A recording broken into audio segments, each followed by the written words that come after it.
एक गांव था। उसमें एक औरत रहती थी। उसके 7 लड़के थे।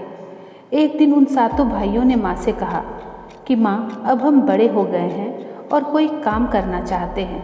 तो माँ ने कहा ठीक है, यहीं पर रहकर कोई काम शुरू कर दो। तब बड़ा कहने लगा कि नहीं माँ, हम किसी जंगल में रहेंगे और वहाँ से लकड़ियाँ काटकर गाँव में बेच दिया करेंगे। तो माँ ने कहा कि नहीं, अभी तुम इतने बड़े भी नहीं हुए हो, तुम्हें अभी इसके बारे में कोई समझ नहीं है। परंतु बेटों की जिद के आगे माँ को झुकना पड़ा और उनको आज्ञा देनी पड़ी। 7 भाई अपने गांव से निकल पड़े और दूसरे गांव से दूर जाकर किसी वन में रहने लगे। वहाँ पर 7 भाइयों ने काफ़ी दिन तक लकड़ियाँ बेची। इससे उनके पास अत्यधिक धन भी इकट्ठा हो गया। एक दिन सभी लकड़ियाँ काटते काटते उस स्थान पर पहुँचे जहाँ पर एक डायन रहती थी। डायन को उन्होंने नहीं देखा, परंतु डायन ने उन लोगों को देख लिया। वो डायन उनका पीछा करने लगी और उनकी झोपड़ी के पास जाकर छुप जाती है। तो जब रात हुई ना, तो वो उन 7 भाइयों में से किसी एक को खा गई। सुबह जब सभी भाई जगे तो देखा कि छोटा भाई नहीं था। उनमें से एक ने कहा कि शायद माँ की याद आई होगी तो वो घर चला गया होगा, चलो कोई बात नहीं, आ जाएगा। अब दूसरे दिन भी फिर वो डायन किसी दूसरे भाई को खा गई। इस प्रकार से लगातार वो डायन 5 भाइयों को खा जाती है।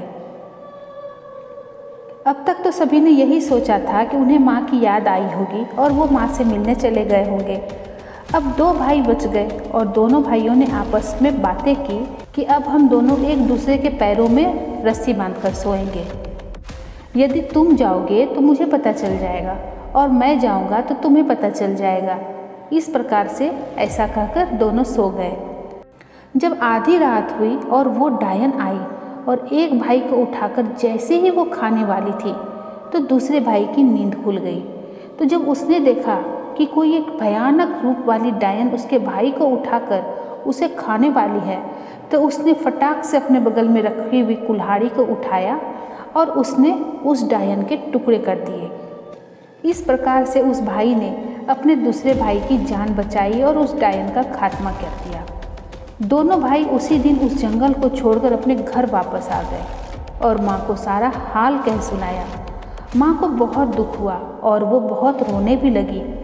परंतु दोनों भाइयों ने कहा, माँ, हम 2 तो हैं ना, हम लोग किसी तरह से बच गए और अब हम आपकी सेवा करेंगे और आपसे कभी दूर नहीं जाएंगे।